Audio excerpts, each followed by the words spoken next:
Well, good afternoon. Today is Monday, July 25th. I was completely negligent last night. I forgot to record my Sunday update for the railroad.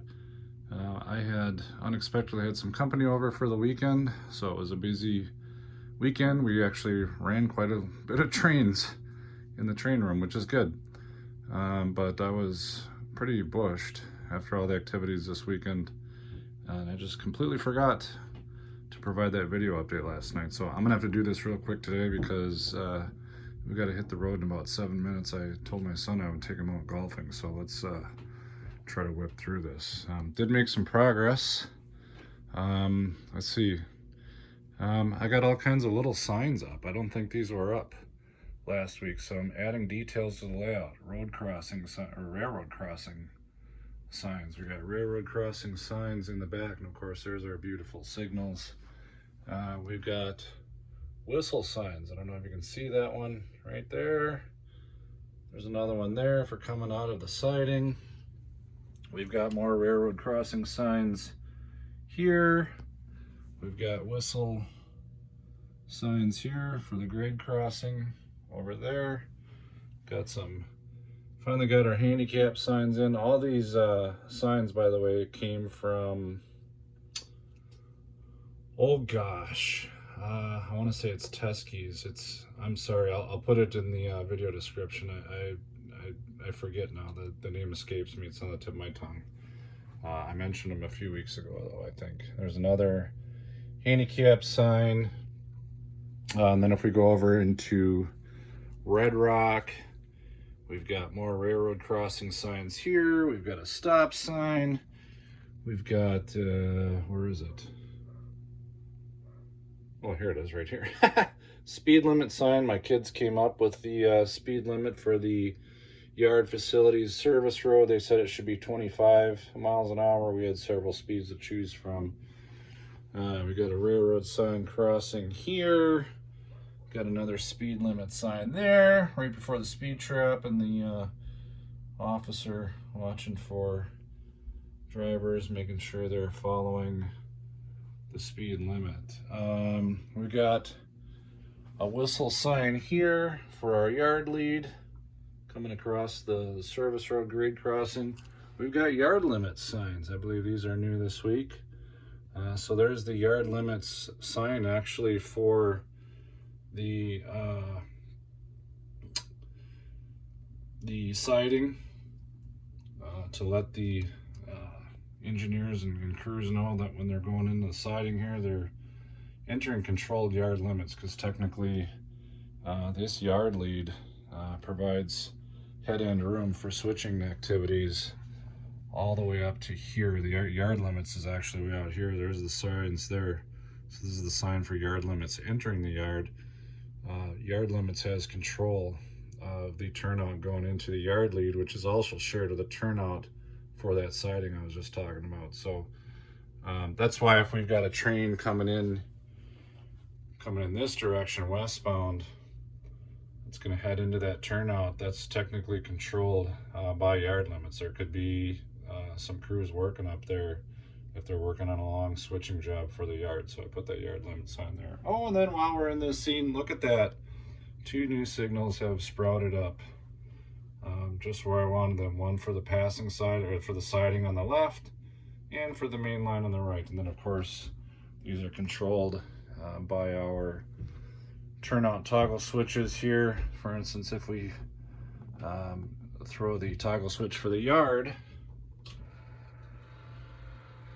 we've got a green for the yard. We've got a red now for the main line, because that's not clear. I'm gonna go ahead and throw it back. You notice the middle signal there for the siding is not wired yet. I need more advanced wiring for that, or some kind of logic board. Basically, the issue here is I've got 2 tortoises, 2 double pull, double throw toggle switches on the fascia, as well as 4 single pull double throw toggles between the 2 tortoises. But at the end of the day, I can only run 2 signals with that configuration, not 3. I'll need some kind of extra logic board. So at this point, this middle signal is quote unquote dead, which explains why the right-of-way truck there is taking a look inside that control box to see what's going on there. But hopefully in the next couple of weeks I'll have working signal there.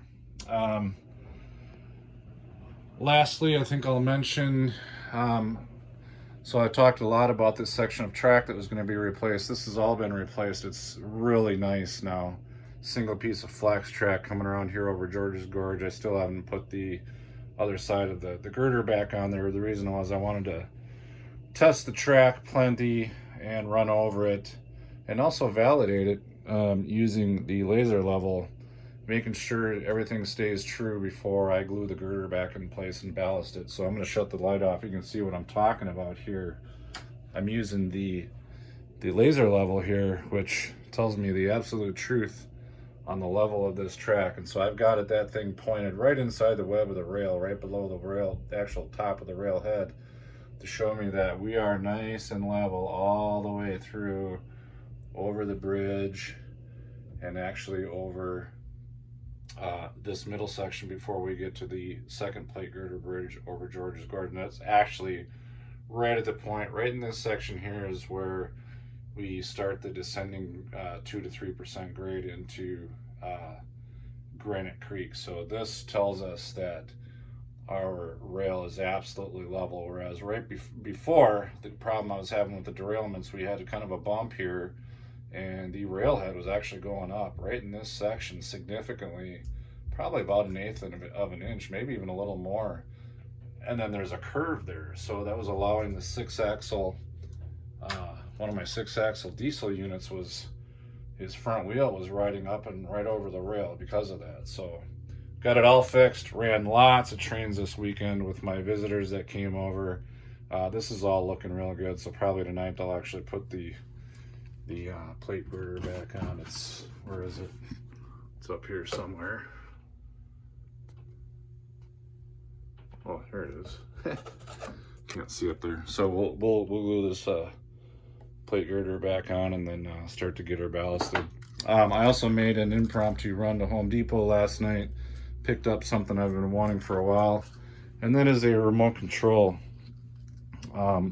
appliance to remotely not only power my layout on, but also control the lights in my layout room. So I can really just stand at the doorway, grab the remote where I'm going to hang this thing, turn the lights on in the layout, show my guests if they don't want to come in here. We don't have to go under the duck under.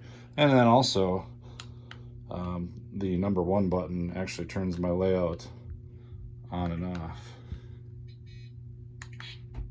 So I'm starting to have all the modern conveniences of a current generation, current millennium layout with remote control lighting. And this is just kind of convenient because now I don't have to go underneath here, bend over, and reach for the power button there, the master switch to turn everything on. You know, for the Digitrax DCC system, my lighting, the bus for the tortoises, etc. Because pretty much everything that runs on the layout is coming out of that power strip, with the exception of my overhead LED lighting that actually comes out over here. We've got 2 power supplies with 2 different temperatures of LEDs, and you can see I've got the number 2 toggle switches controlling the lighting with that box right there. So I'm gonna go ahead and end this video. My son wants to go golfing, so I'm gonna head out with him. And